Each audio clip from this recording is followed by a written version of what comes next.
Bayan.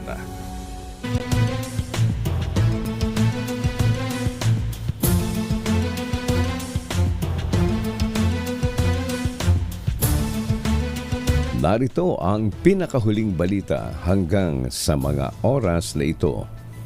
Nagpahayag ng pagkabala ang isang dating inhinyero ng pamahalaan sa mga umano'y irregularidad sa Department of Public Works and Highways o DPWH na may kinalaman sa umano'y paglilipat ng pondo para sa kanilang big ticket infrastructure projects patungo sa maliliit at umano'y irrelevant na infrastructure projects.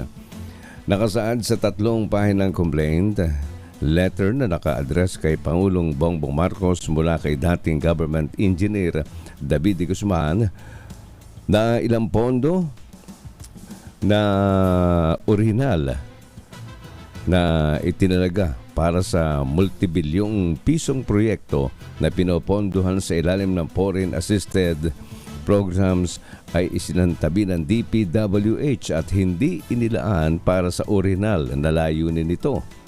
Ginawa ni Guzman ang pahayag matapos silantad ng isang mambabatas noong nakaraang taon ang umani fund manipulation o ang tinatawag na parking of funds sa mga ahensya ng pamahalaan bago pa man isumiti ang budget sa Kongreso.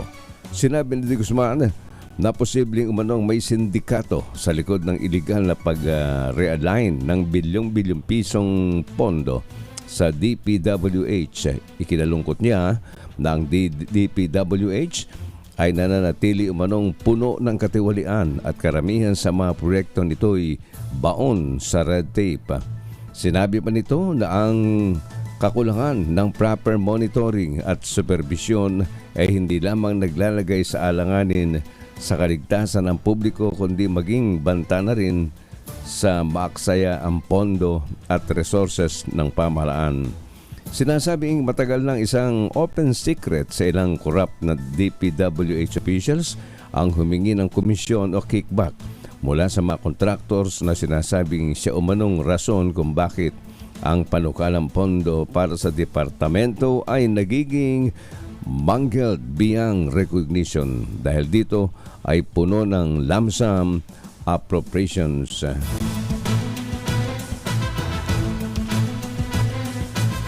Samantala, magsasagawa ng hardware check ang Cybercrime Investigation and Coordinating Center ng Department of Information and Communications Technology sa ilang tauhan ng Philippine Coast Guard. Susuriin ang mga office laptop at computer ng mga tauhan ng Coast Guard Public Affairs Service na siyang gumagamit ng kanilang opisyal na social media accounts.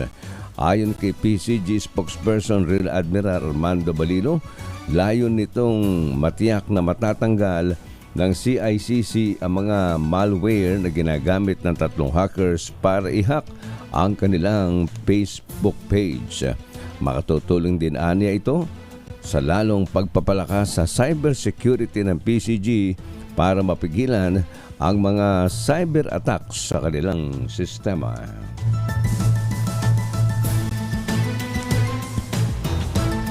Magiging pahirap ang pagpapatupad ng pagbabawal sa mga e-bike at e-trike sa mga pangunahing lansangan sa Metro Manila. Ayon kay Traffic Supervisor Ramil Blanca, kanina umaga pa lamang ay nakatanggap na agad sila ng pagbabanta sa mga toda rider mula sa Barangay 146, Zone 16 sa Pasay City. Kaugnay nito ng mga sinitan nila mga tricycle at e-trike na may kargang pasahero at sinubukang mag-counterflow sa EDSA northbound. Samantala sinabi naman ni MMDA Chairperson Don Artes na pag-aaralan nila ang pagsasama ng pulis sa kanilang mga operasyon lalo na sa implementasyon ng bagong Metro Manila Council Resolution.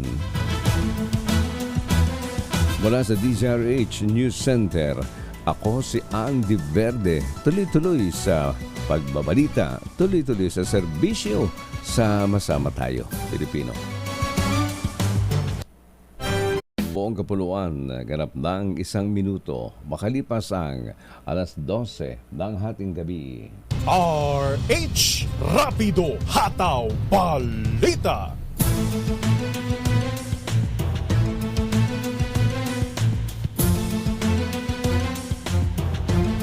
Narito ang pinakahuling balita hanggang sa mga oras na ito. Matapos ang 2 araw, nabawi na ng Philippine Coast Guard ang kanilang Facebook page. Ayon sa PCG, alas 5:45 na umaga kanina nang maibalik na ang kanilang Facebook page matapos manong i-hack ng 3 tao.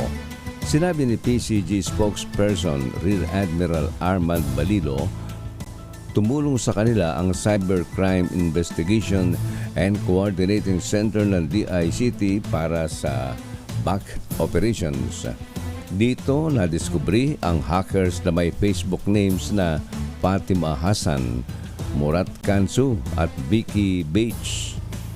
Gumamit umano ng malware ang hackers upang mapasok ang Facebook page ng PCG noong Martes, Pebrero 26. Matatandaan ang mga shortcut clip ng pelikula ang ipinost ng hacker sa FB ng PCG at nahirapan umano silang mabura ito. Samantala, sinagot ng China ang naging pahayag ni Pangulong Bongbong Marcos na worrisome ang mga nangyayari ngayon sa South China Sea. Ayon kay Chinese Foreign Ministry spokesperson Mao Ning, nanindigan sila sa posisyon ng China sa mga pinag-aagawang teritoryo. Sinabi ni Mao, lubos silang nababahala o may grave concern sila sa mga ginagawa raw ng Pilipinas sa South China Sea na lumalabag sa soberenya ng China. Dahil dito, sinabi ng Chinese Foreign Ministry spokesperson na patuloy nilang babantayan ang kanilang soberenya laban daw sa interes ng iba upang mapanatiling mapayapa ang South China Sea. Mula sa DZRH News Center, ako si Andy Verde. Tuloy-tuloy sa pagbabalita, tuloy-tuloy sa serbisyo. Sama-sama tayo, Pilipino. Eksakto, 1:00 ng hating gabi. RH Rapido Hataw Balita.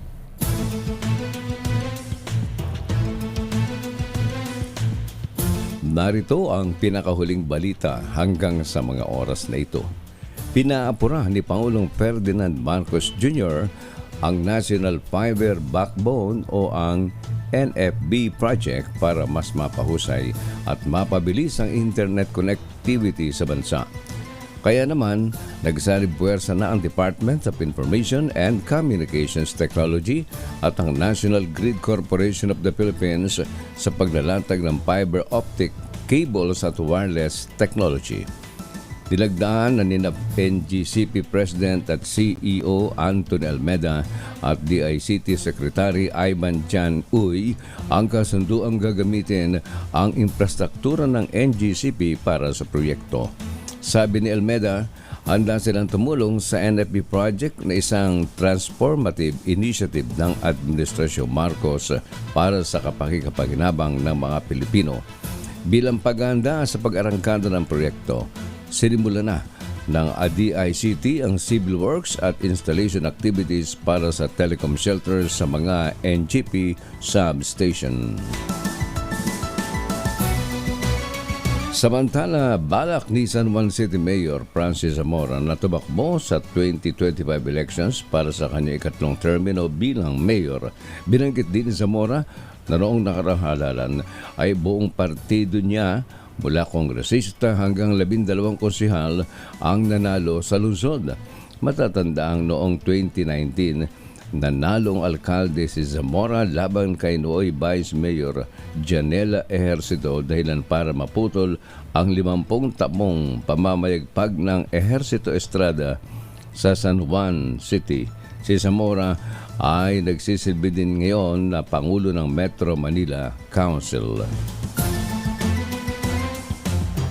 Mula sa DZRH News Center, Andy Verde, tuloy-tuloy sa pagbabalita, tuloy-tuloy sa serbisyo. Sama-sama tayo, Pilipino.